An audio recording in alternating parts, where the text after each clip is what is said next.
Iran और Israel 13 जून से लगातार जंग लड़ रहे हैं। जब इजराइल ने ईरान पर हमला किया तो कई देशों ने उसकी निंदा की, पर इस युद्ध को कैसे रोका जाए इसका समाधान किसी के पास नहीं है।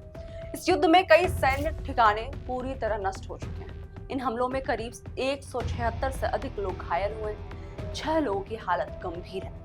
अब तक इजराइल के 24 लोग मारे गए हैं। वहीं वॉशिंगटन स्थित एक ह्यूमन राइट्स ग्रुप ने दावा किया है कि ईरान में मौत का आंकड़ा अब 639 हो चुका है और 1329 लोग घायल हुए हैं। कोई भी देश इस युद्ध विराम यानी सीज फायर नहीं करा पाया है। चीन और रूस ने बयान तो दिया है कि वो इजराइल के हमलों की कड़ी निंदा करते हैं, पर जब बारी आई आर्थिक और सैन्य सपोर्ट की तो शायद कहीं ना कहीं ईरान अकेले खड़ा है।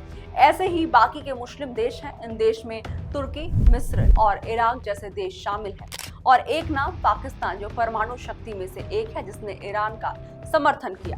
अगर बात करें कि पाकिस्तान ईरान को सपोर्ट करता है तो वह क्यों करता है? पाकिस्तान और ईरान दोनों मुस्लिम देश हैं, लेकिन ईरान शिया वाले देश हैं, यानी ऐसा देश जहां मुसलमानों के शिया समुदाय की संख्या सबसे ज्यादा या बहुमत में हो, जबकि पाकिस्तान में सुन्नी मुसलमानों की संख्या ज्यादा है। सुन्नी शब्द से आया है सुन्नत, जिसका मतलब होता है पैगंबर मोहम्मद साहब की परंपराएं और जीवन शैली। इस शिया सुन्नी ने कई बार दोनों के रिश्तों को तनाव में लाया है, खासकर जब पाकिस्तान तालिबान या सऊदी अरब के नजदीक चला गया।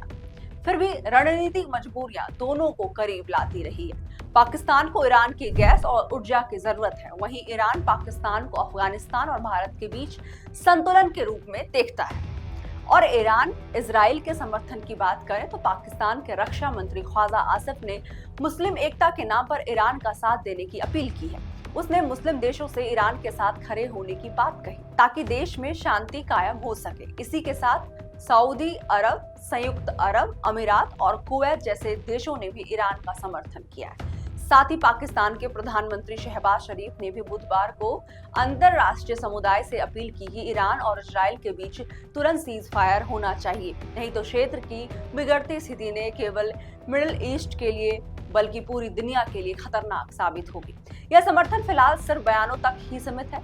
कुछ एक्सपर्ट कहते हैं कि कोई भी मुस्लिम देश ईरान की मदद नहीं कर सकता, क्योंकि किसी के पास इतनी क्षमता नहीं है कि वह युद्ध लड़ सके, क्योंकि युद्ध के लिए आर्थिक और सैन्य मजबूती दोनों जरूरी है और यह कहीं ना कहीं सही है। लेकिन फिर जब पाक जनरल अमेरिका जाते हैं और ट्रंप से मिलकर पाकिस्तान के सुर बदल जाते हैं। जंग के बीच पाकिस्तान के पाक जनरल असीम मुनीर ने अमेरिका के व्हाइट हाउस में डोनाल्ड ट्रंप के साथ लंच किया और ट्रंप ने असीम मुनीर का स्वागत किया था।